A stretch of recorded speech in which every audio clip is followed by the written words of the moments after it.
it's so easy to say, right? I mean, it's just getting older, or that you're just a new mom, or you just need to lose weight. It's so easy to say that because there's no lab that you can gauge that's for a reason. And they're just running these basic tests to give the appropriate medication. So it's a very simple answer. But the reality is you can find, most of the time when people say that, they come and they tell me that's what they were told, we can find measurable things on labs that are contributing and causing why they feel the way that they do. So it's definitely not just my opinion where, I think differently than their conventional doctor. It's like, no, they're not running the labs to even look at what's going on here. These are things you can improve and support and overcome and heal and reverse. So if we can do that, why would we settle for anything less?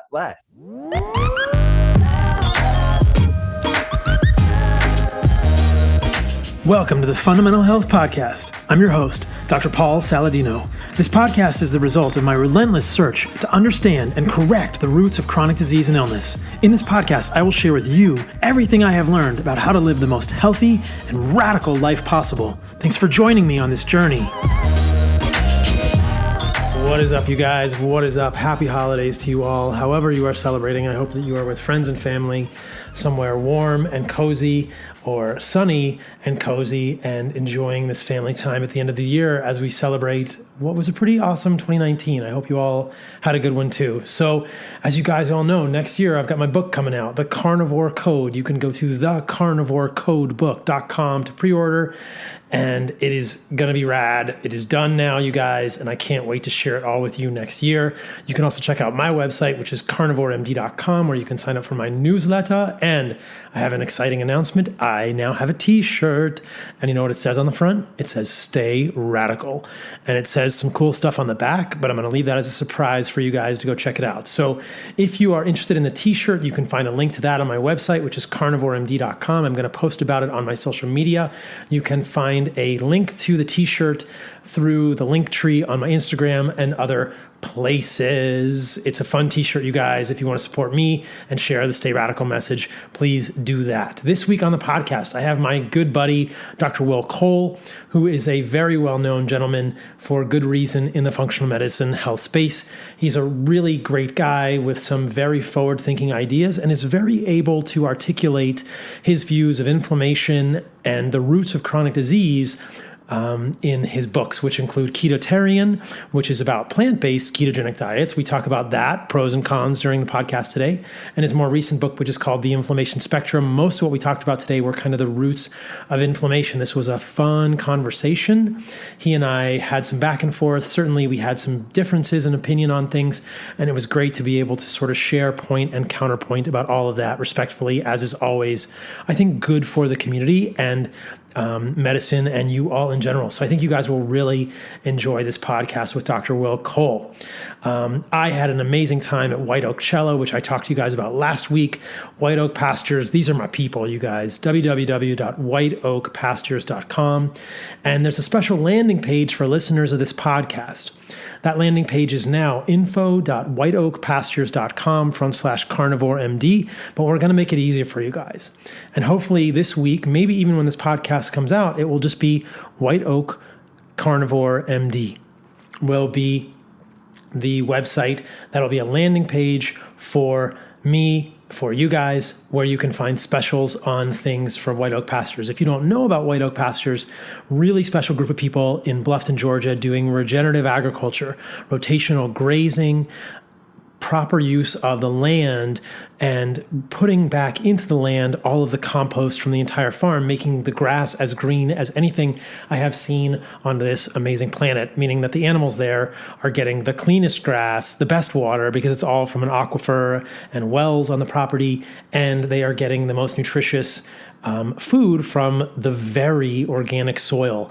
I had a moment while I was there looking at dirt from the farm, which had 5% organic matter compared to a plot of land which does not belong to Will Harris, who owns White Oak Pastures, 25 feet over the fence line that was less than 1% organic matter. And this is what happens when we do regenerative agriculture. We put so much organic matter back into the soil that it's dark and brown and just full of life and nutrients that goes into the grass and then into all of the animals there and then into us. And also what goes into the soil is carbon because they're carbon negative. So they give us nutrients, they give animals nutrients, and they put carbon into the soil. It's exactly the way it should be, exactly the way it's always been. And it's really what is best for the planet in a most fundamental way because it feeds us, it feeds the animals, and it is what we should be supporting with our dollars. So check out whiteoakpastures.com.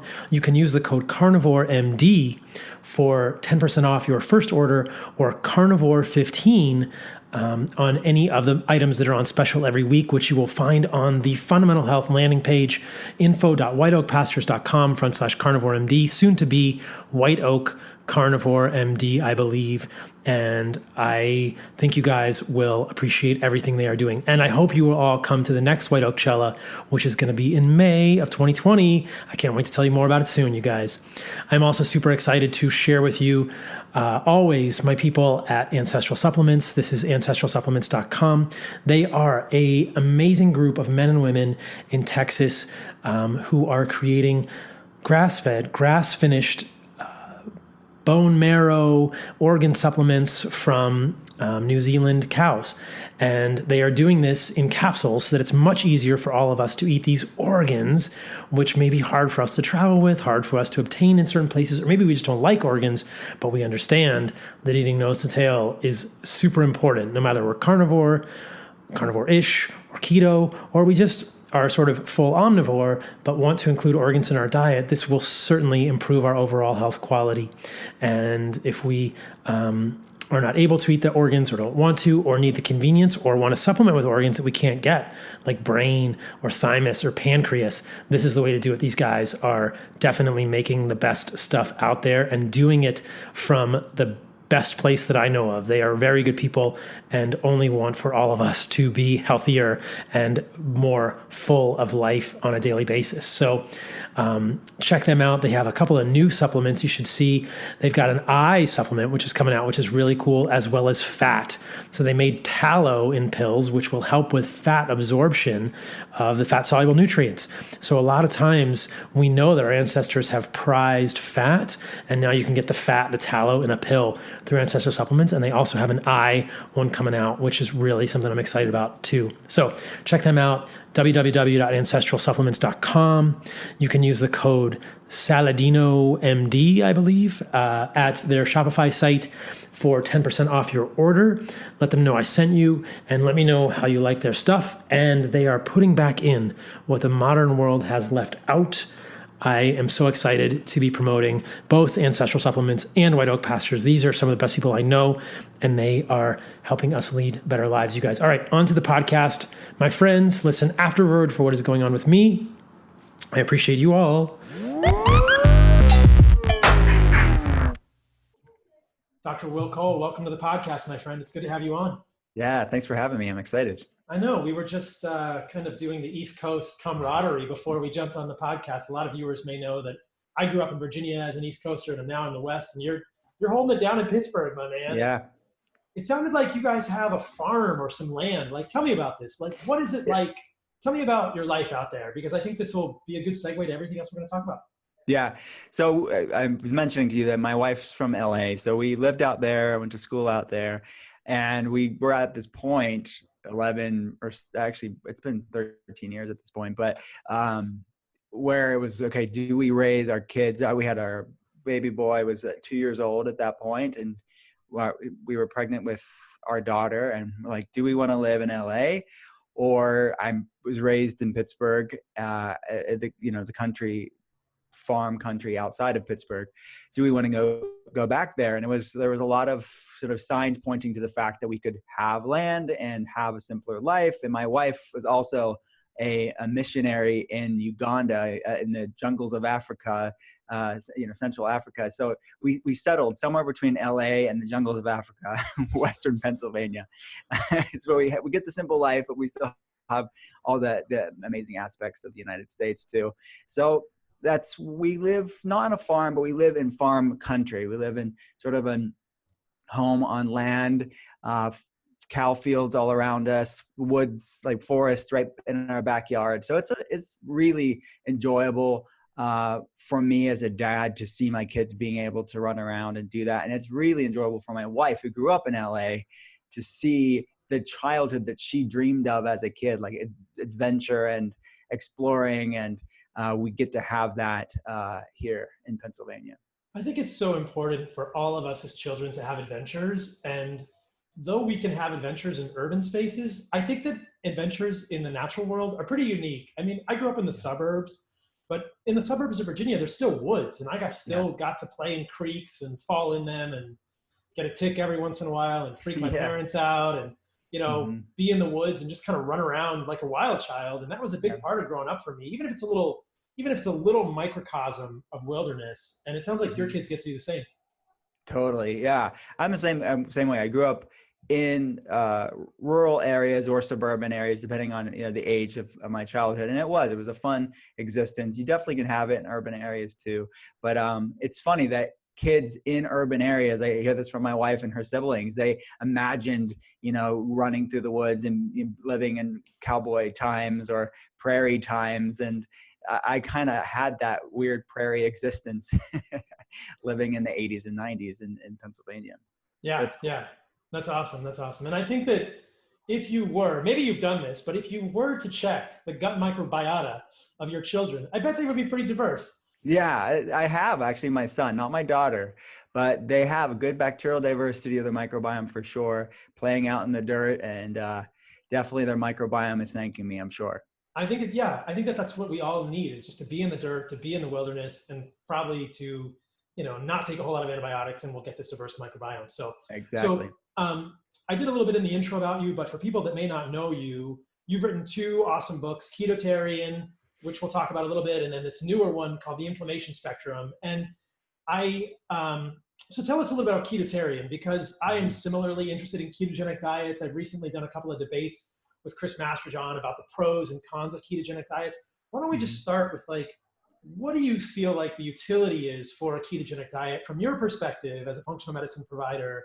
Why would somebody want to do low carbohydrate? And why do we do this? Why do we do a ketogenic diet? What do you think is beneficial about this or not?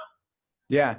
So I'm, as a functional medicine practitioner, my day job is consulting patients. We primarily run a virtual clinic. Over 90% of our patients are online via webcam. So my heart and my passion is really immersing myself in these complicated cases. We deal a lot with autoimmune issues and digestive problems, neurological symptoms, just inflammatory problems at large.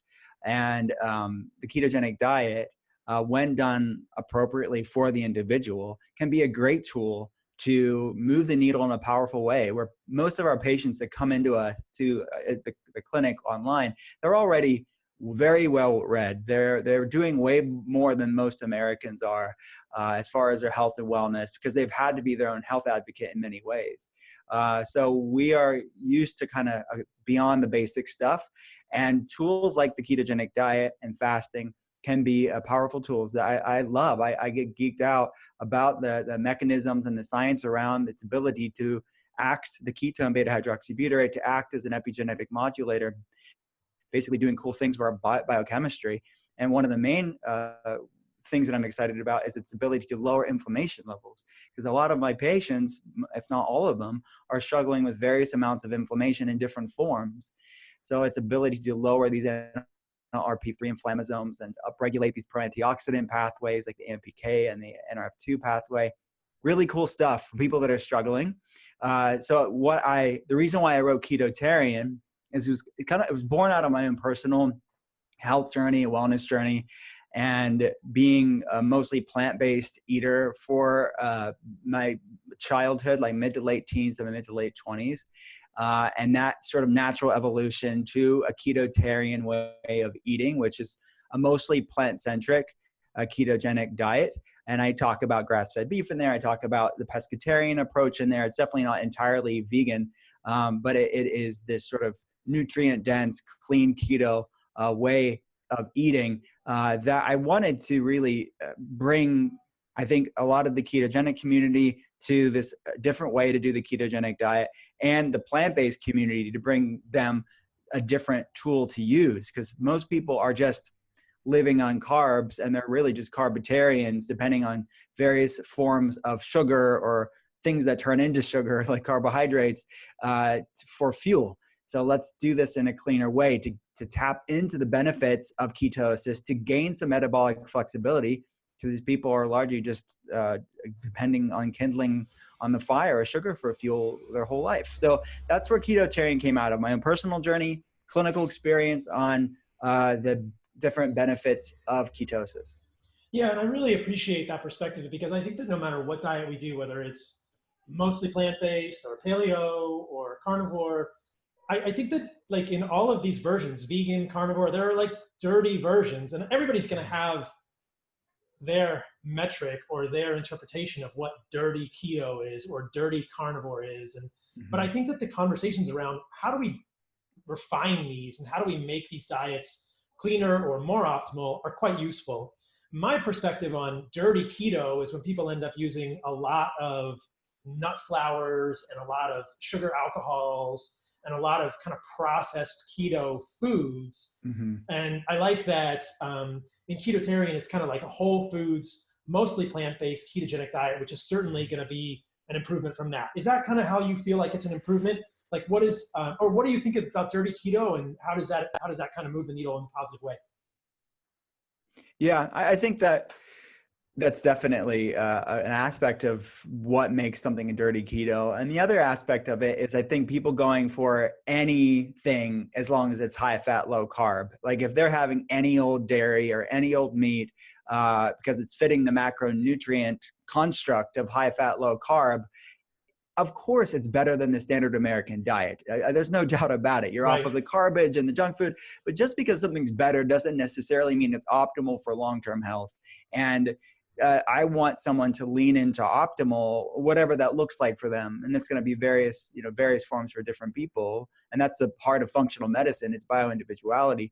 So people that have, that are eating lots of meat and dairy, especially conventional, I think that there's going to be long-term problems for some people. Some people can get away with it, and there's going to be more good than bad. And I'm definitely not into fear-mongering or broad sweeping statements, but I have seen, and I do see people that are doing the conventional ketogenic diet, one that maybe somebody wouldn't even call dirty keto, but still have problems with it. So I wanted to bring in some other tools in ketotarian for people to mix it up a bit, to kind of see if they can continue to move past that plateau maybe that they're stuck at after that initial honeymoon period with the ketogenic diet, and which I hear of a lot and I see a lot. These are some other tools in ketotarian for you to experiment with. What are those pitfalls? What are those situations you've seen with people doing more traditional ketogenic diets where they run into trouble? One of them is dairy, and people having dairy sensitivities, casein reactivities, and the people love dairy. I don't know if you knew this or not, but dairy is a thing. It's like people love their dairy, and then I know. and then you give them a ketogenic diet, and they're like, "What the heck? I thought I couldn't eat dairy. Now I get to eat dairy. It's part of my plan." And it works for some people, but then other people, they have problems with it. And after that honeymoon period of the ketogenic diet ends, then they're having digestive problems. They can't lose the weight. They're not getting all the benefits that they're reading about with the ketogenic diet. So we talk about beta A1, beta A2 casein in ketotarian. We talk about ghee, clarified butter, which is a ketotarian food. It's a vegetarian keto food for people to lean into because it's predominantly casein free. But then some people even have problems with even the ghee. So we need to talk about going completely dairy free. And most of the recipes are in ketotarian. So that's one. And then the other component would be lots of saturated fat. And you can't blame just red meat on that, because coconut oil would be under that, as well as ghee and dairy. People with the ApoE gene alleles, and people with significant intestinal permeability, where these saturated fats can raise inflammation because there's lipopolysaccharides and there's gram-negative bacteria in higher amounts. And there's studies that reflect this, but I just see it in seeing patients, is that you'll see higher inflammation levels, and you'll see the NMR panel move from pattern A on the subfractionation of lipids to pattern B on a ketogenic diet, which shouldn't be. When you look at the studies and the benefits of that, well, what's going on? For some of these people, it's either a gene allele with the way their body metabolizes saturated fats and shuttles it to different parts of the body, or it is some intestinal permeability where the dysbiosis is impacting inflammation levels, or both.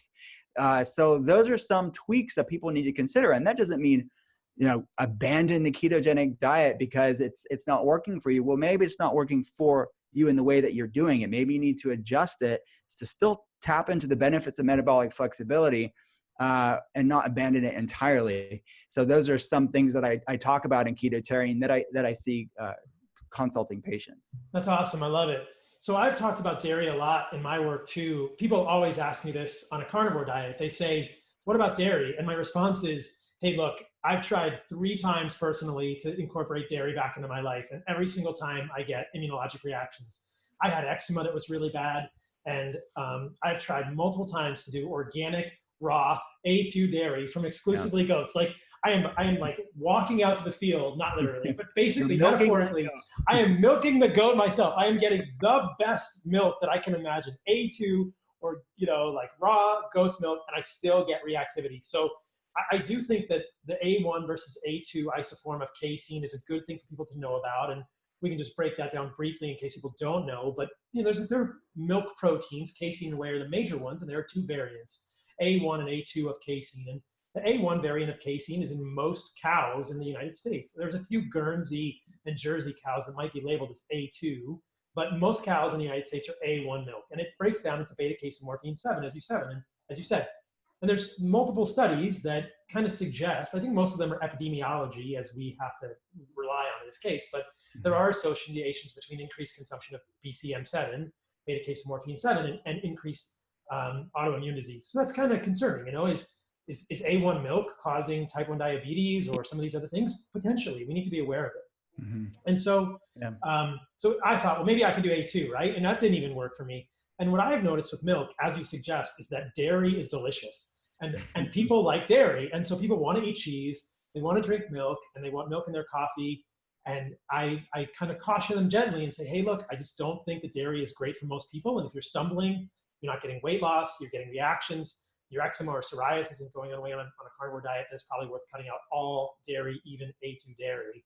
But I mean, I just did an experiment a few weeks ago with raw goat's milk, and I was like, I just didn't want to believe it for the first days. I was like, man, my beard is itchy, my neck is itchy. I just kept going, and I was like, it's the milk, I hate it. So now I have $50 of raw goat's milk in my fridge if anybody in San Diego wants to come get it. But the dairy, the satiety thing is interesting too, because these casein peptides can activate the opiate pathways. And I talk about this in my book as well. And I think they affect satiety negatively because of that. If anyone listening to this podcast has ever eaten cheese or had whole milk, they know that it's you can drink a lot of it. It doesn't really have a very satiating effect. So it can get in the way of a lot of weight gain and weight loss.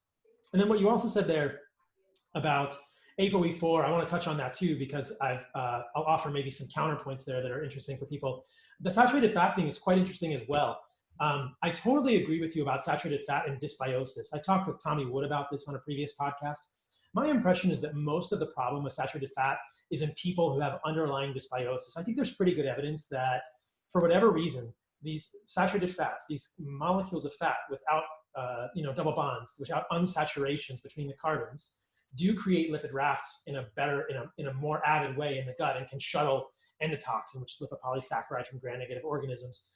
And my sense is that it's probably related to underlying gut dysbiosis in the first place. And if you add saturated fat to a disordered gut, then it's kind of like fuel to a spark, and it gets to be a problem. And I think in those people, as I talked about with Tommy on the podcast probably a few months ago, a low-fat approach is probably good. And something, even if it's like a plant-based low-fat approach, I guess if you're doing low-fat, you're going to have to use some plants for carbohydrates. That's probably a good thing until you can get the gut figured out.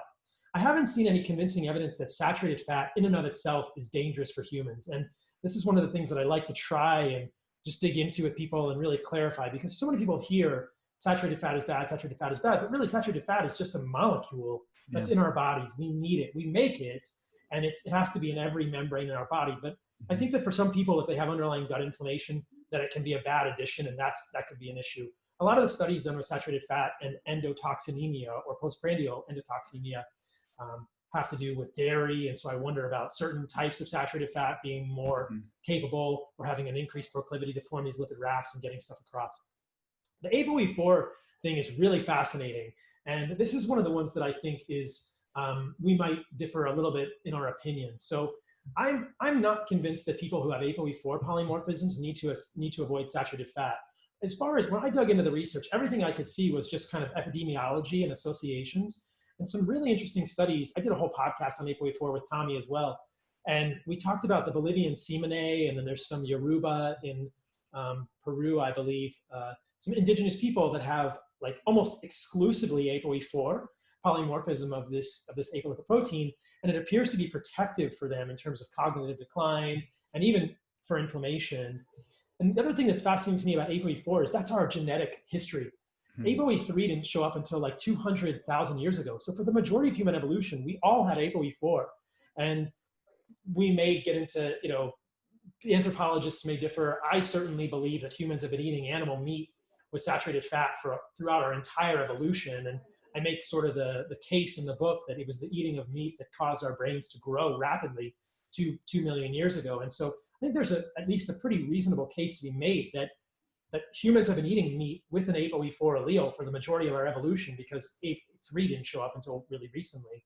But what I saw when I kind of dug into this and was writing this section on the book was that ApoE4 is this molecule. It's this apolipoprotein that transfers cholesterol from the astrocyte to the neurons in the brain primarily. The brain can't really make its own cholesterol, so it has to make it in the astrocyte, and the astrocyte has to give it to the glial cells or the neurons. And what it appears is that in people with insulin resistance, they're uniquely susceptible to kind of a breakdown of their ApoE4 movement of that cholesterol to the neurons. And so my hypothesis is that it's not ApoE4 that's bad, it's that ApoE4 in the setting of insulin resistance is really bad, and that we haven't really been insulin resistant throughout our evolution. And when people get insulin resistant with ApoE4, things really go off the rails, and that's when things get to be a problem. So the question, or sort of the alternative hypothesis, is it okay for someone who's insulin sensitive with ApoE4 to eat a saturated fat-rich diet? And there's just one really interesting kind of case study that I'll share. I can send this to you. I don't know if you've seen this one. So the title of this one is ApoE4, The Door to Insulin-Resistant Dyslipidemia and Brain Fog, a case study. I think it's from 2012 actually it's 2019? No, 2012, Alzheimer's and Dementia Journal. But what's so cool is this is just one patient, admittedly, and it's a heterozygote for ApoE4. So it's an ApoE4 carrier who has diabetes. So it's somebody with ApoE4 who's insulin resistant, and they put him on a ketogenic diet, which presumably has lots of saturated fat. I mean, perhaps they're doing a low saturated fat ketogenic diet. And I actually emailed the authors to get a sense of how much saturated fat they had on this diet, but I suspect they had saturated fat on this diet. And what they found actually was when they put this person with ApoE4, they actually had baseline cognitive impairment. Their MoCA was 23 out of 30. MoCA is the Montreal Cognitive Assessment. It's what we use clinically to get a sense of how well someone's thinking. This is sort of famous. People may know politically that like Donald Trump boasted about having a perfect MoCA. Anyway, but when they put this person on a ketogenic diet, a high-fat ketogenic diet, presumably high in saturated fat, their MoCA improved from 23 to 29. The A1C went down from, I believe, 7.8 to 5.5. The inflammatory markers resolved or improved, and other biomarkers of metabolic syndrome improved. I just thought it was so interesting that even in somebody with ApoE4, they're a heterozygote, but they had insulin resistance. They put them on a ketogenic diet, and all the markers got better, and their cognitive function improved. It's kind of like, oh, this is cool. We need to study this more. So what do you think about that?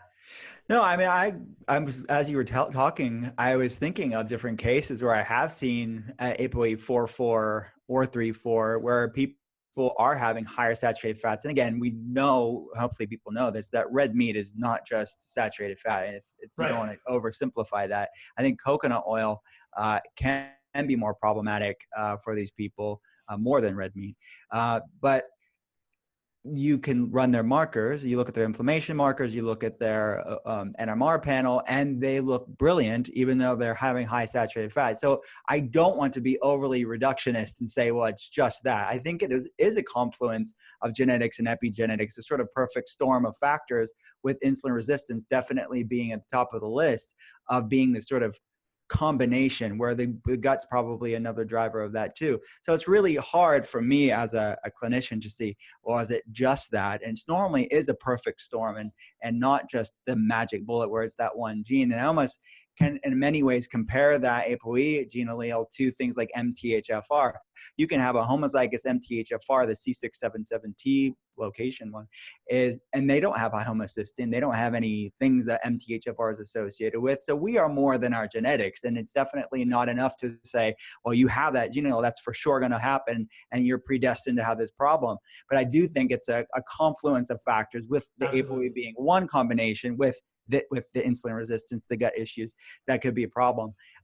So we're on the same page. I think I can't, because I look at these gene alleles on every patient and you do not see the same thing for every person that's coming in with this specific gene SNP or gene allele. And I think that unfortunately within the popular media, these statements get made and they're black and white. It's like, I don't know where this idea got promulgated, but people will say like, I can't eat red meat because I have ApoE4. And I think your ancestors have been doing it for 6 million years. There was no such thing as ApoE3 or ApoE2 until 200,000 years ago. So I want people to know that, like you're saying, it's all about context. That's how I think about lipids.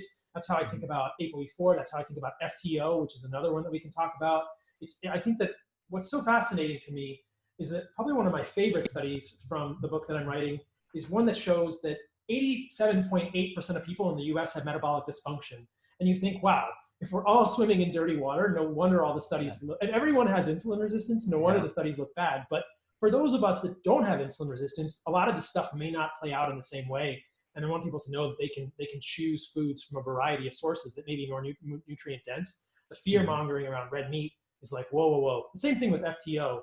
And we don't have to go into that now, but people often email me and say, I have an FTO polymorphism. Can I eat saturated fat? Absolutely. Absolutely. So yeah.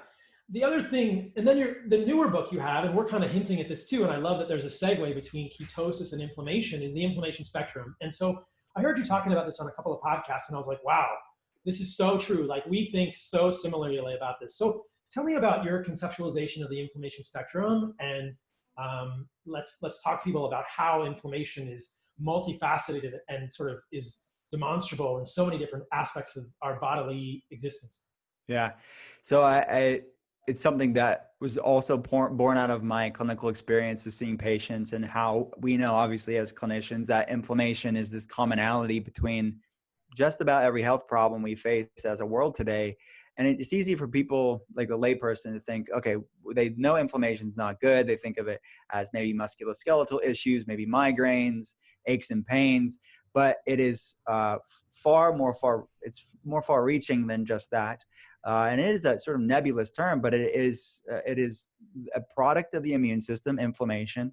It is inherently important when it's balanced. I mean, you mentioned saturated fat and the healthy balanced inflammation, that things like that, and our immune system needs that for optimal fighting viruses and bacteria and optimal immune function and cellular function. It's very important, inflammation, when it's in check.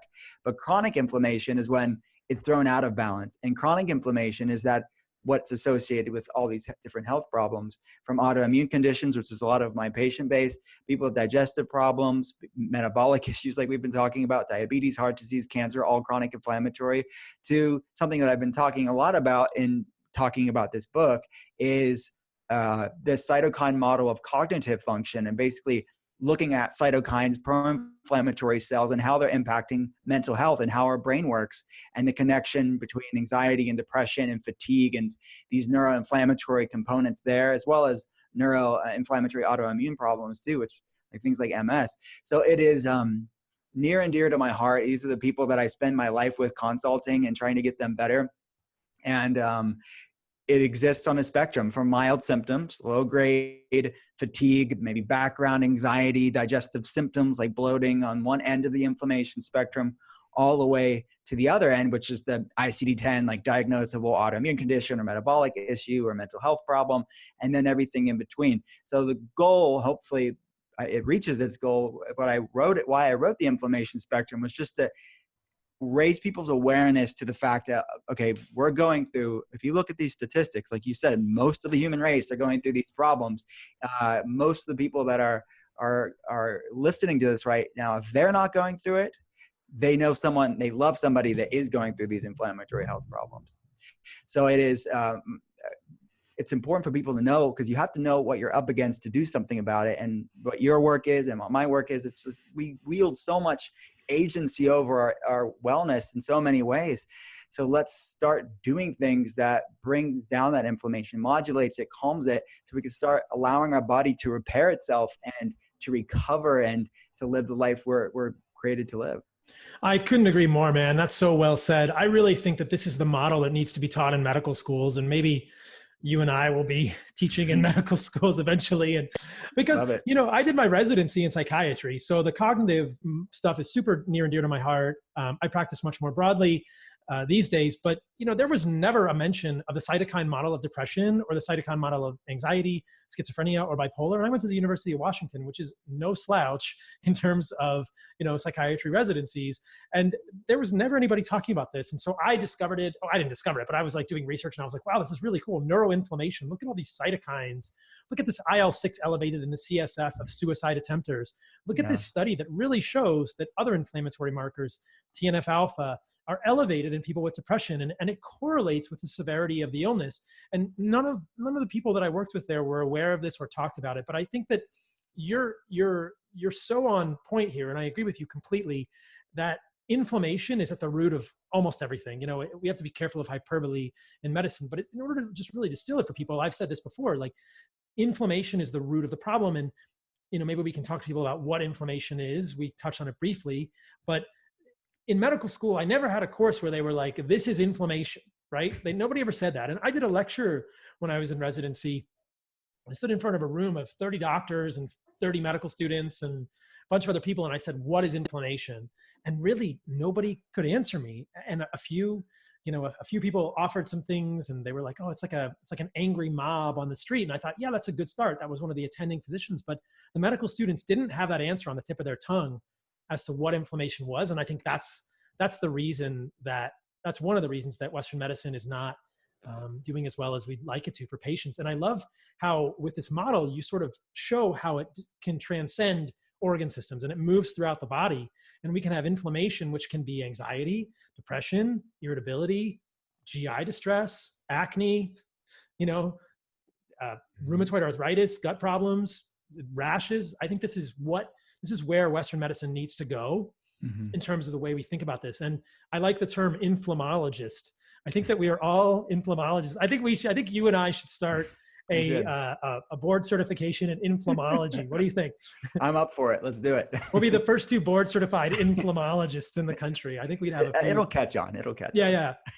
And so when we're thinking about it that way, so what's cool is in the book, I like that you do this, and I've heard you say that you kind of draw from your experience as a functional medicine clinician. When we see patients, we're going to ask them about all these symptoms. And in the book, you have this kind of quiz where you go through and you help people. I like that the quiz broadens the perspective of inflammation and helps us really get a sense that this can be manifest in all these symptoms in our body. So what are the main symptoms of inflammation that you see in people, or how does it manifest? You kind of touched on it a little bit, and then maybe give us a definition of inflammation.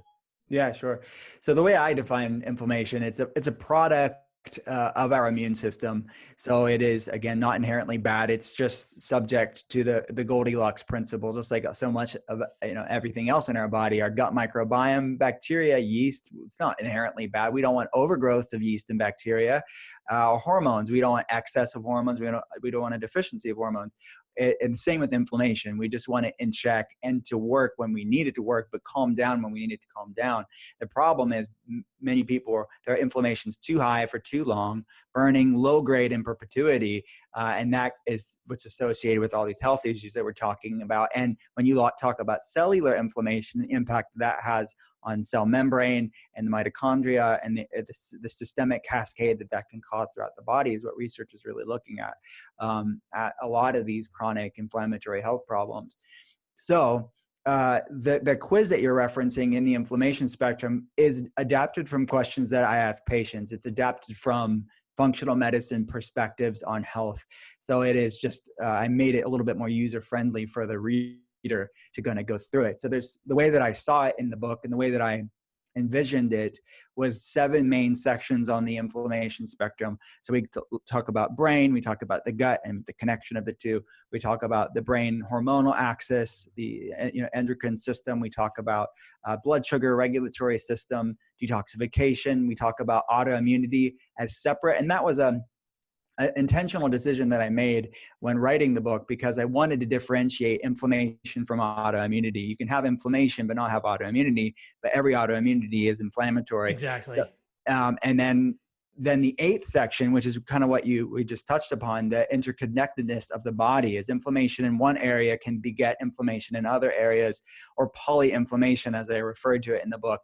So it kind of shows people in their own way, and it's not a lab, but it's just subclinical questionnaire quiz sort of way for people to find pointers in their life, because a lot of those questions, like you said, it's far reaching, so people will take the quiz and be like, whoa, I thought that was normal. Like, I thought that was just me. No, it's not just you. This is a sign of inflammation and you need not settle for it. And we can go through all of these things that people just think it's just their everyday. So they equate that with normalcy, and something that I sound like a broken record, but just because something's common doesn't necessarily mean it's normal. Ubiquity doesn't necessarily equate with normalcy. And many people just settle for a lousy existence because they think that's that just them. And they just think it's them getting older, or they're just stressed out. And the reality is, and what we see is that many people are settling for these things they don't need to settle for, and they really can optimize their health and overcome them. So that's how I wanted to start the book out, to kind of lay the framework for people to kind of, again, know what they're up against and know what they're dealing with, so they can then take action. That's so awesome, dude. I love that you put it that way. I think so often people will go to their doctors and the doctor might even say, I'm getting old, or people, Yeah. as Westernized humans, we buy into this narrative. I'm getting old. My joint hurts because I'm getting old. Your joint might hurt because you have inflammation in the joint and you have some autoimmune stuff going on, or you might have a skin rash because you have, inflammation. And I really appreciate this message not to settle. I don't think we should settle for things. I think that no matter what age we are, we have the birthright to be vital. And we shouldn't be suffering with insomnia, constipation, diarrhea, or any of these things, anxiety, depression. Like, I rebel against this subtle propaganda within medicine across specialties that illness is genetic and like you can't escape, inescapable, right? Yeah. And that is where the pharmaceuticals kind of swoop in. They say, oh, we've got this wonderful drug. You've got this disease. You got dealt a bad genetic poker hand. We've got this wonderful pharmaceutical to treat your symptoms. I think that if Western medicine woke up to the fact that these are all correctable things, there would be a much greater impetus to actually figure out the root cause and to correct it. And that's what we're both about. So that's awesome. Yeah. And it's so easy to say, right? I mean, it's just getting older, or you're just a new mom, or you just need to lose weight. It's so easy to say that because there's no lab that you can gauge that's for a reason. And they're just running these basic tests to give the appropriate medication. So it's a very simple answer. But the reality is, you can find, most of the time when people say that, they come and they tell me that's what they were told, we can find measurable things on labs that are contributing and causing why they feel the way that they do. So it's definitely not just my opinion where, I think differently than their conventional doctor. It's like, no, they're not running the labs to even look at what's going on here. These are things you can improve and support and overcome and heal and reverse. So if we can do that, why would we settle for anything less? That's where I'm coming from. No, I love it. So I did a whole podcast on blood work. If people are interested in that, they can refer back to that. But let's talk a little bit about the blood work that you run, because you talk about this in the book. And I love empowering listeners of this podcast to know what blood work to ask for and look for. And it was cool to see what kind of blood work you were running. So let's dig into that a little bit. Sure. So in the inflammation spectrum, I mentioned mainly the inflammation markers for people to see. And those would be high sensitivity C-reactive protein, HSCRP. In functional medicine, we want it under 1. The American Heart Association, the CDC, typically on like Quest and LabCorp, you'll see these low, average, and high relative risks for heart attack and stroke. And that's typically why they're running HSCRP. And it's interesting that even if someone gets HSCRP ran in the conventional setting, but even if it's high, they're not really going to do anything for you. They're just going to say it's high and this inflammation is high. But we want to actually get that to the optimal range there.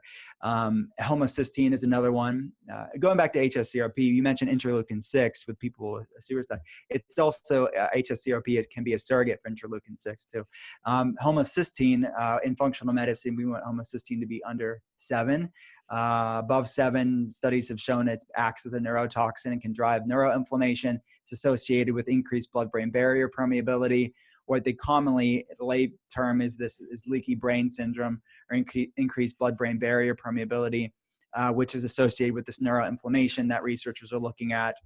Dr. Bredesen is a wonderful researcher looking at Alzheimer's and dementia and neurodegeneration, and his connection with homocysteine is pretty exciting too.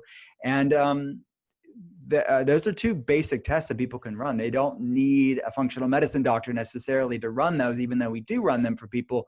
You can get these with your local PCP or GP. You can get them with a lot of direct-to-consumer labs as well. Ferritin is another biomarker that's also a basic conventional test you can get. Depending on if you're a man or a woman, if you're cycling and menstruating or not, there's going to be different optimal ranges for that, and they're in the book. But basically, we don't want to see super high ferritin levels, which is a biomarker for stored iron. So you have to look and put it in context with the iron and the total iron binding capacity and the iron saturation. But it also can act as an acute phase reactant. So basically, in states of inflammation, you can see ferritin spike. Those are some basic tests. And then in functional medicine, we get a little bit more deeper as far as our perspective on inflammation. So we're looking at gut-centric inflammation, which we've talked about, the lipopolysaccharides and the endotoxemia, looking at dysbiosis, looking at intestinal permeability or leaky gut syndrome, which is associated with all of these chronic inflammatory health problems, and gut-centric sort of gut immune markers like calprotectin and lactoferrin and lysozyme. We see those high in a lot of people that aren't even going through overt like IBD issues like Crohn's or ulcerative colitis or IBS. They feel like their GI system is normal, but then you run these labs and you see these high gut-centric inflammatory markers, meaning that what's going on in their gut is causing that systemic inflammation or at least contributing to it. And then we look at those genetic SNPs that I mentioned, like the ApoE, ApoE2. We look at the MTHFR, other methylation gene SNPs, and the endocannabinoid system, which regulates inflammation too, specifically in the gut. So those are some things that we look at. I like that. And so if we go through these, yeah, HSCRP, I've talked about that a lot in the past. People are probably familiar with that one. You want to see that one as low as possible. Usually when I look at my clients, they're less than 0.3. If it's above 1, I definitely raise an eyebrow and I think there's something going on there. But a lot of the time, once we get stuff figured out, it'll go down to 0.3, and this is HSCRP. And then the other one that I've been doing recently is F2 isoprostane to creatinine ratio, which I like, probably more of an oxidative stress marker.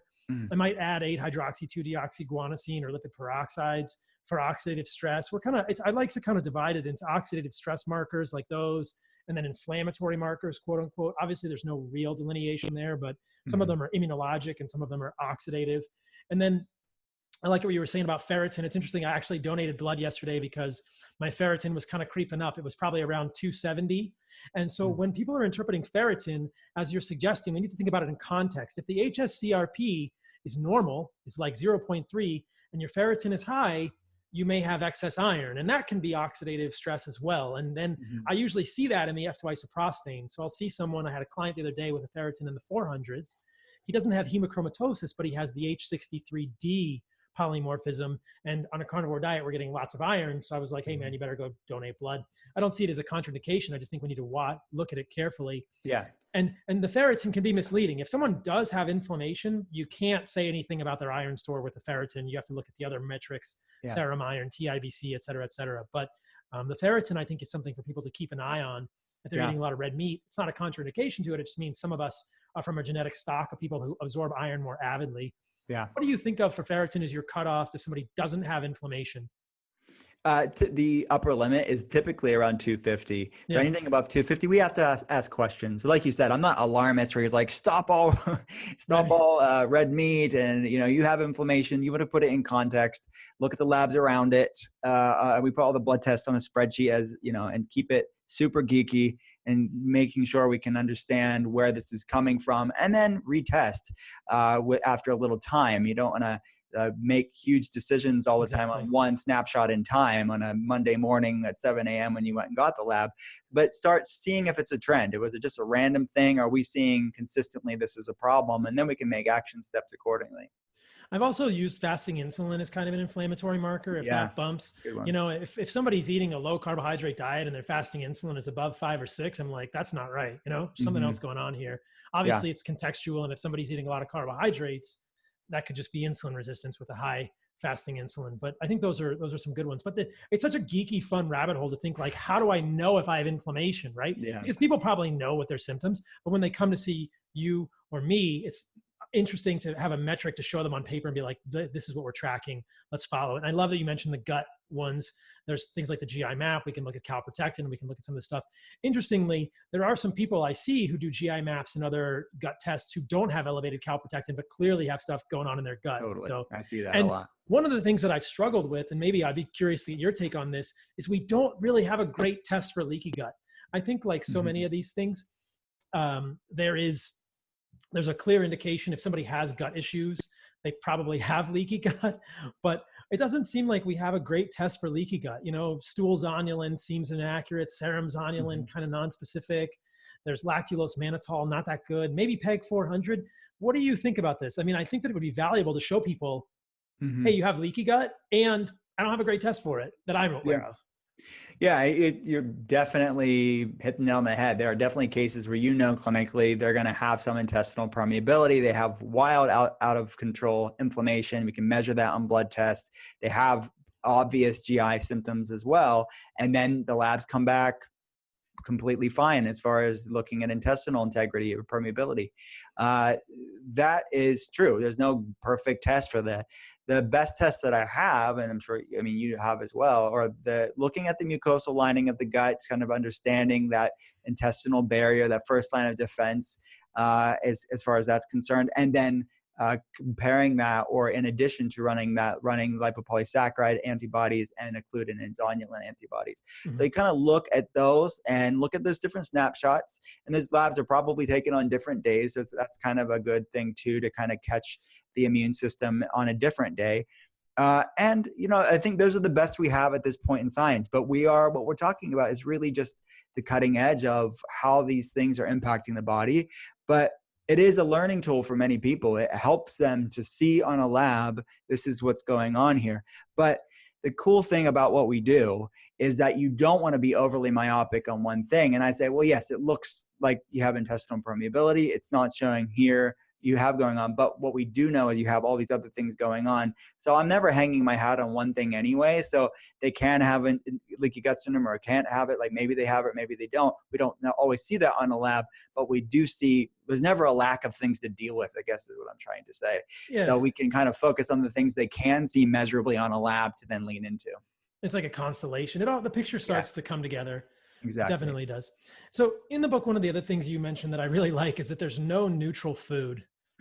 Tell me about this, because I agree with you. I think, we may have slightly different opinions on what might be good or bad, but I like this concept. So tell me what you mean by that. Yeah. So, I mean, when I wrote the inflammation spectrum and how I live my life and how that I practice functional medicine, I don't have an agenda, an overt agenda about making over broad sweeping statements, over generalized statements. I really wanted the reader of the inflammation spectrum to find out what works for their body and what doesn't. So if they want to be carnivore, like how do you do carnivore the best way? Or if they want to eat mostly carnivore, what does that look like for them? If they want to eat a paleo or a ketogenic or a mostly plant-based diet, what does that look like? What's the best food under that food paradigm for them to focus on? So what I was saying with that statement is that every food feeds inflammation or fights it. It's serving one camp or the other, some in major ways and some in small ways. And obviously there's ones that are serving one camp or the other in such negligible ways that you're not going to be able to notice it in your life or even measure it on a lab, but it's doing something to your biochemistry. It's instructing your biochemistry in one way or the other. Is it net positive or is it a negative? And that's really the bigger message that I wanted to bring into the book, that people think, well, it's just this and it's just that. It's not that big of a deal. But to really bring the gravity to this whole topic around food, that food every food we eat, every meal we eat is influencing our biochemistry. It's instructing biochemistry. It's instructing our microbiome. It's impacting inflammatory cascades in a way that people are not just they're not conscious of. So that's really why I made that statement. I like it. I like it. I think it's either helping us or hurting us. Yeah. And we try to become as astute listeners to which signal we're getting from food. And I think that's what we're both trying to do. So what are some of the common, I think we're going to agree on this completely. What are some of the most common food triggers that you've seen? And what are some of the first foods you pull out when people are having symptoms? Yeah. So the top, what I call the core four in the inflammation spectrum would be grains, added sugar, dairy, and high omega-6 oils like canola oil, vegetable oil. That's what I would call the core four foods too. If you're not eating clean, if you're just eating whatever, look at those four foods first. That's what I've seen clinically and what research points to being major drivers of inflammation for the human race. Yeah, I like it. And I mean, I totally agree with the grains. I think that you have another one, which is called, there's 8 foods. So if you expand that, what is the full 8 that you pull out beyond that? Yeah, so then the eliminate track. And why I put 2 different tracks is because based on the quiz score, people that score lower on the quiz, they may just want to start with the core 4 and kind of focus on that. And we talk about the food and the non-food components to inflammation, because the book is more, we're talking more than just about food, because we talk about stress and toxins and sleep and social isolation and screen time, all these other things that can impact inflammation too. So I want to make that clear. But eliminate is the core 4 plus 4 more.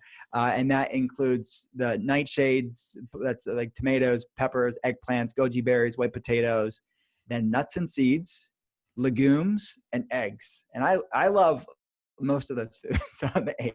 I don't have an axe to grind on any one of those foods, but I want the reader to find out their own bio-individuality, because I do great with tomato sauce. I love ketchup on my grass-fed burger. I don't have a problem with it, but I know some people can get flare-ups from that. So I want people to really find out what works for their body and what doesn't. Yeah, I like that. I like that. And one of the things that I think readers or listeners may be surprised about is that there's a lot of nightshades that we're not aware of. People may know that nightshades are tomatoes, bell peppers, all the spicy peppers, eggplant, things like this, but goji berries are a nightshade. Yeah. What nightshades am I leaving out here? White potatoes. What else? Spice, a lot of spices, a lot of things that are in like different healthy paprika, cayenne. Yeah, they're all nightshades, and they can all be triggering. And I think that, I just released a podcast with Stan Efferding, and we talked about these vegetable seed oils. Hopefully most of the listeners of this podcast are familiar with how damaging these can be, but I love that you included that in the core 4, because I think these are a big deal. Oxidized vegetable oils are horrible. I just want to share one other study that one of my friends sent me this week that I thought was really cool. I don't know if you've seen this one. I can send it to you.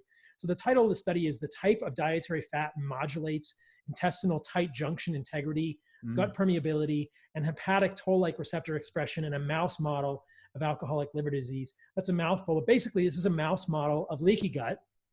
And what they found is they actually compared saturated fat to a corn oil unsaturated fat and looked at leaky gut. And the saturated fat did not induce leaky gut, but the unsaturated fat did. So I thought this would kind of be a recapitulation of what we were talking about with saturated fat in the past. There are definitely some interventional studies, at least in this animal model, that show that saturated fat is not in and of itself bad, but unsaturated fat that's oxidized, like an oxidized corn oil, in this study increased intestinal tight junction protein mRNA expression compared to saturated fat, which just means that if these are the occludins proteins between the junctions, between the cells, if that mRNA gets upregulated, the body's making a lot of that because they're pulling apart. So I thought that was a really interesting study, because it's saying, hey, corn oil is horrible. Hopefully at this point, listeners, will know that processed vegetable oils, super, super bad. Do not believe the canola oil hype. Yeah, you're listeners. You're preaching to the choir, but they're family members on the other hand, and their friends, other things. So people still need to hear this message for sure. Yeah. And so there are vegetable oils that are not going to do that, but a highly oxidized processed vegetable oil is going to be a big, big problem. So that's so interesting. Okay, cool. So here's the question that I've been waiting the whole time to ask you. Do you use a carnivore diet in your practice? Do you feel like there's utility for this? How many of your patients are on a carnivore diet, my friend? I love it. So you would think, as the author of Ketotarian, like, what the heck? This guy's like gonna hate the carnivore diet. And maybe you heard me talk on other podcasts because people ask me this all the time. But the truth is, I use the carnivore diet in my clinic all the time. So again, my agenda is, how do I get that patient, that human soul that I care for, how do I get their life improving? How to get their lab improving? And there's some people where I need to do what I consider to be the ultimate elimination diet, which is a clean, well-formulated, nutrient-dense carnivore diet. And that's how we use it in the clinic. They're reacting to a lot of things. They're having, like the core four and the eliminate, they're having reactions to all those in pretty significant, severe ways. And they're reacting to all the plant fibers. Like salads are throwing them in a turmoil. They're reacting to whole foods, like healthy foods, plant foods, anything, where we have to lean into what I would consider a sort of a amalgamation between a GAPS protocol, gut and physiology or gut and psychology syndrome, brothing, soup, stews, but a completely carnivore approach with organ meats and fish. To really give people the appropriate nutrition they need, but also downregulate the inflammation and allow the gut to start to repair and not stop overreacting to all of these foods. And then we transition them so their body does not create more reactivities longer term, meaning that they don't become, their microbiome shifted in a way where they're not able to digest any plant fiber longer term. So I find it to be an amazing tool to use in the short term. And what do I mean by short term? It could be months for some people. It could be quite a long. So this isn't like a 3-week carnivore experiment. This is months for many people. But then to start with lower FODMAP, cooked stews and soups, pureed vegetables, easy to digest in bone broth soups and stews, and then lean them into eating a whole foods, nutrient dense diet with plant foods in there as well. So that it's a tool that I use. It's an amazing tool for many of our patients. So I think that just like we've been talking throughout this whole conversation, context matters, and you don't really, it's easy to have a tribalism when it comes to food or anything in life when you are just like writing articles or talking about it. But when you actually see patients for a living, you have an open mind and realizing even healthy things, what works for one person may not work for the next person. And even things that may not be applicable for you can really benefit other people. So that's my heart on the matter. I think it's awesome. I'm so stoked. I'm going to send you some copies of my book for your office. I definitely, all of my clients do not eat exclusively carnivore diets. I definitely have people on carnivore-ish diets. Let's dig into this a little bit before we wrap up. Do you have concerns about the microbiome without plant fiber? Because it's something I've been thinking about a lot recently and looked into a lot. A lot of people will often say, oh, you need plant fiber to have a diverse microbiome. And I like to kind of offer the other side of research, but I'd be curious your take on this. You kind of mentioned, hey, we like to get plants back in, but I'm curious what your concerns are and why you're bringing them back in, and maybe we can offer some different sides of this equation for people.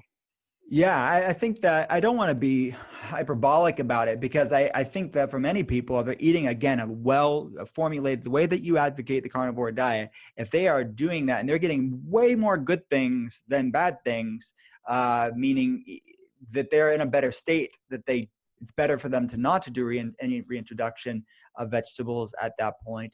Maybe they just need more time, and maybe this is a tool that they're using to really to manage their health and their symptoms, and that's wonderful.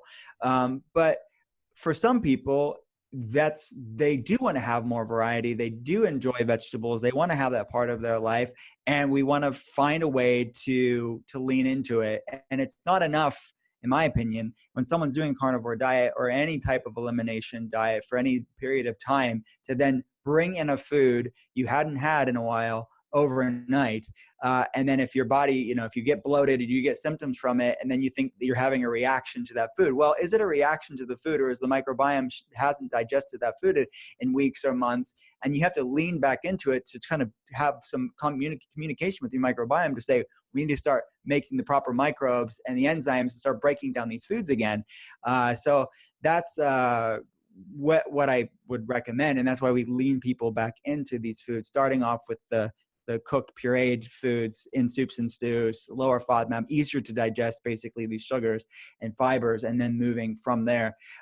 So the concern that I have for some people is that if you're avoiding plant foods for long periods of time, that it's going to create a reactivities to foods they otherwise normally wouldn't have. Meaning, if they didn't have a problem with this X plant food, but then when they do reintroduction after a long-standing carnivore diet, they have an overt reaction. Well, again, is that a food sensitivity, or is that a microbiome problem that you just need to kind of allow that microbiome to repopulate appropriately or recalibrate appropriately?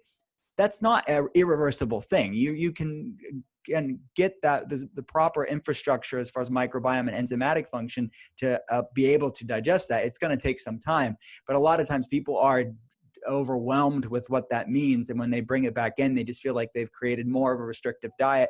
And I think for some people, and this can apply not just to the carnivore diet, but to the ketogenic diet and the vegan diet for sure, is this sense of orthorexia, where it's stress and anxiety about whole foods, about real foods. And that can play a mind game as far as stress and anxiety for people around this, which if more people were eating just whole foods and real foods, and even if, it's way better. And I don't want people to become overly fearful about vegetables. And I think that's definitely a nuanced conversation that you have to have for somebody that is going to benefit from a carnivore diet for a period of time. Yeah, I think that's true. I don't think that I've always tried throughout my sort of research and discussions of a carnivore diet or animal-based diet to not be dogmatic and to avoid that type of orthorexia. I think that there definitely are people who can do just fine with some plant foods.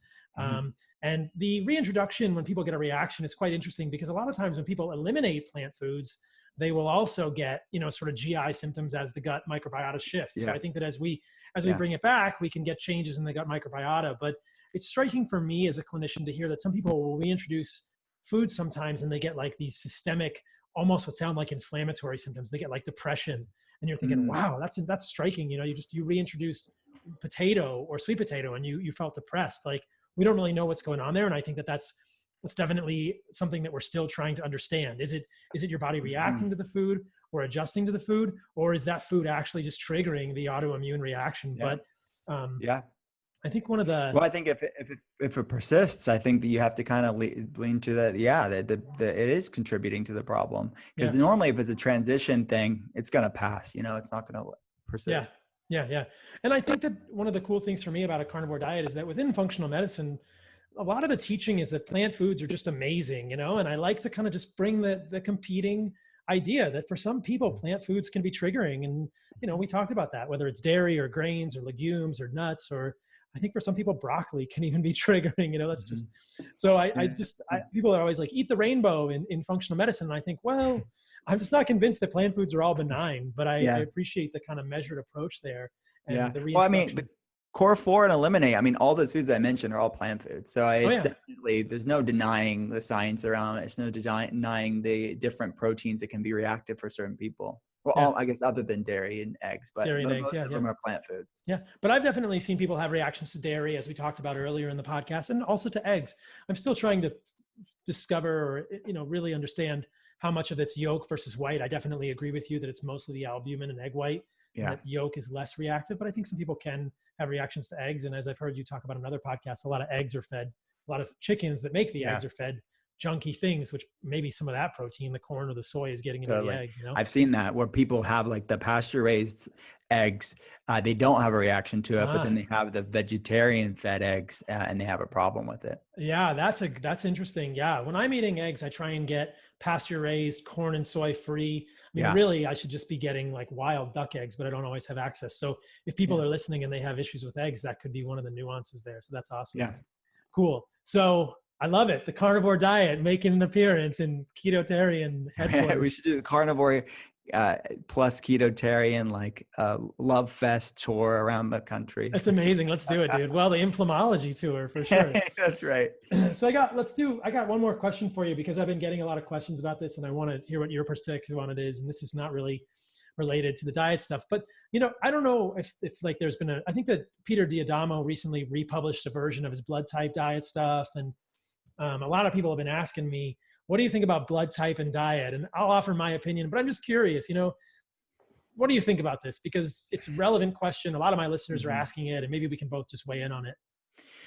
Yeah, I get asked that question a lot, and I have gotten that question for years. I've looked into it because people ask me that, and I have to look into it. It's part of my job, but I haven't read the book in its entirety, to be fully frank. But I haven't seen any research really at all around that. I see anecdotal, it resonate with readers. I see it resonate with patients that are coming in as consults that are like, no, like this, I see this true in my life. So at that point, I'm not going to supersede what they're seeing in their life. They got benefits from it, but I don't have anything to back it up to say, well, this is why it is. And nor do I see that with everybody else with that type of blood type as well. So is it correlative? Has he found some things in his clinical experience that he could find that? But obviously, I think that he's coming from a decent place, and I'm giving him the benefit of the doubt. But I don't necessarily think the benefits are coming from the blood type changes per se, as much as he's putting everybody on a whole foods diet, and he's cleaning up the diet and going off of a lot of processed foods. So I think overwhelmingly that's where the benefits are coming from, not from the tweaks of being more plant-based and this one's being more paleo-like or whatever. But what are your thoughts on that? Yeah, I mean, throughout all, I mean, I first heard about this like 15 years ago or something when I was a ski bum, and long before my medical career. And at that point, I'm B positive, I think, or B negative. I forget whether it's my RH factor is, but he advocates for a lot of lentils for people that are blood type B. And I know that every time I eat lentils, I get GERD, and I never get GERD. I never get reflux. But when I eat lentils, I get reflux, and it triggers my eczema. So I think my personal experience, even before I went into medicine, was that doesn't seem to work for me. And then when I dug into the science, I was like, yeah, most of the studies are done with like red blood cells in like culture or in test tubes, looking at agglutination assays with food lectins, and it doesn't really seem to have any physiologic basis or correlate in the human body. So I feel similarly. If somebody's eating that way and they're feeling better, then great, but I'm not convinced about the scientific backing. The question I get a lot of times is, I'm a blood type O. Is that why carnivore is working for me? Or I'm a blood type B. Will a carnivore diet work for me? And I can emphatically say that as a B blood type, the carnivore diet works pretty well for me. And I don't think we should be limited by these things, nor do I think that there's robust science behind it. So I'm glad that we could both weigh in on that. So that's awesome. Cool. Sure. So the last question that I always ask my guests, I should have warned you about this one, but I'm sure you'll have a good answer. So what is the most radical thing that you have done recently? This is like 80s radical. Oh, is it radical like cool or radical like crazy? This guy needs help. Radical like cool. Oh, okay. Oh man, radical. Let me think. You know what? This is radical as far as 80s radical cool. I never get to like go on vacation with just my family, like just my kids and my wife. It's normally like a work trip, and like one of my kids comes with me. I have two kids, 13 and 10. And I got to speak in the Grand Cayman at this health summit, but afterwards I got to stay a couple of days with my family. It's probably not so radical for everybody else, but for me, it was super radical because I got to just chill on the beach in Grand Cayman and go on a bodyboard with my 13-year-old son and go like underwater to get these conch shells. And like, I learned how to like get that snail type creature inside that shell out, and the locals taught me how to do it. It's super fun because it was conch season, so it was completely legal. And I loved that. So those simple moments where you just like have nothing but like the beach or nature and the people you love, to me, it was like the best. I love it. That's amazing. That's pretty radical, dude. Did you eat the conch? No, I didn't. I gave it to one of the guys that helped me. It was too gross. I had sand all over it. It was disgusting. But the guy was excited. He was like, I have dinner for tonight. And I made his day. So that's awesome. That's awesome. I mean, I love being in the ocean. I thought of one more question that I'll ask you, and then we'll wrap up, because I know that you have a podcast with Goop, right? You're on the Goop Fellows podcast. Yeah. And this is interesting for me because that's a primarily female audience. And Mhm. one of the things that I thought would be uniquely interesting for you to comment on was, from my perspective, the narrative for a lot of women has been that red meat or meat in general is not good or is fattening. Do you kind of sense that? Like, I just Yeah. feel like a lot of women, whether they're eating carnivore or paleo, or they're doing plant-based with some red meat, so many women need red meat in their diet, and they've just been there's. Do you observe that? Is there really kind of this negative narrative around red meat for women, and Mhm. how can we combat that if you think that it's a valuable thing for them to incorporate in their diet? Yeah, I do. It's definitely higher than in the men or what men wellness community. I think it's probably because it's probably a cultural thing first, where it's like eating red meat just seen as more masculine, and I think that's probably part of it. And women just tend to shy away from it and have less of that in their life, generally speaking. Obviously, there are many exceptions to that, but that trickles down into the marketing. It trickles down into what's being sold to them and the different products that are out there, and that plant-based world and all its different powders and protein powders and food products and things like that are marketed to women. And then that becomes sort of the mantra of the day when it comes to the health blogosphere for women. So it again, it's this reductionist view and oversimplified view, but to the layperson that's not in health and wellness, then they equate and demonize that and think that it's something negative. Or when I look at application forms and they are almost bragging on it, that they aren't, they're putting it as one of their things that they avoid. So look, you pat them on the shoulder, Dr. Cole, because they're avoiding it. And they're completely upside down as far as their perspective on what they should be focusing on. So that is definitely something that I see. And hopefully we're changing that conversation. Most of our listeners on Goop Fellas are actually women still, even though it's coming from a guy's perspective, and more guys more than ever are interested in health and wellness, which is awesome, which is why Goop Fellas came to be. We still talk to predominantly women. And it's so interesting how the universe works. Like, we were just talking about you, Seamus Mullen, my co-host, and I we were like, we want Paul on the show. Like, if he's going to be on, I didn't even tell you this. And literally, I didn't know I had you on the schedule today to do the podcast. I'm like, what the heck? I just was talking to Seamus about you earlier in the day. I'd have you on the show so you can educate the Goop people about the carnivore diet. The Goop people. I love it. I'd love to come on, man. I would love to come on and talk to women, or talk to a predominantly female audience about red meat and how we don't need to fear it and how it can be a healthy part of a big diet. And it doesn't have to be carnivore, but gosh, I mean, so many good nutrients there. So I look forward to that. That's awesome. That's awesome. Yeah, man, it's been so good talking to you. Where can people find more of your stuff? We mentioned your books, Ketotarian, The Inflammation Spectrum. They're both amazing. I encourage people to check them out. Where can people find more of your work? So everything's at drwillcole.com. That's drwillcole.com. And yeah, they can get all the information there. I appreciate you for having me on. Yeah, man. Thanks for coming on. I encourage people to check that stuff out. And I so appreciate your measured approach. And I look forward to hanging out with you soon in person. Yes. All right, you guys. Thank you for listening to that episode with Will Cole. Thanks to Will for coming on. Hopefully I will be having a conversation with Will soon on the Goop Fellas podcast, and we can share the message of the carnivore diet with some of the men and women who listen to that audience, connected with Gwyneth Paltrow's stuff. But I really enjoyed this conversation with Will. Like I said, he is quite an eloquent guy. I really like the way that he thinks about things. We don't think about things completely in the same way, but Will definitely includes a lot of good animal products in his diet, and I love having discourse with people sharing different sides of it. I hope it's helpful for you guys to hear all of it. So, as I said in the beginning of this podcast, the book is coming out. It's coming with a vengeance, and I can't wait for it to make a big splash in February of next year. All who pre-order will be invited later this week to a private Q&A with me. So if you submitted your pre-order, you should be receiving an email from me later this week telling you the date with a special invite for a private Q&A with me. If you want to pre-order the book and support me that way, you can go to thecarnivorecodebook.com. You can also go to my website, Carnivore MD, go to the Carnivore Code link there on the website. You can also sign up for my newsletter, which is something I try and put out every week to share what is going on with me, podcast stuff, an article, and other fun happenings and insider information. If you are a subscriber to the newsletter this week, you will know that I now have a new t-shirt, and it says Stay Radical, which has been a fun thing to develop, and I hope you guys will all enjoy it and wear it with pride. It is linked on my website. It is also linked on my Instagram, or you can go to Design Tree, which is the people who are making the t-shirt or helping me make the t-shirt.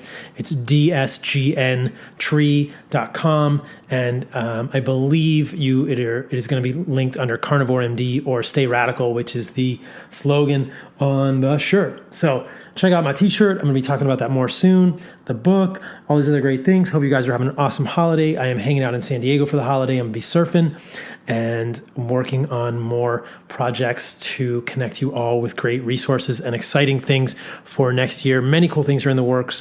White Oak Cella is coming, you guys. It's coming back. Super successful.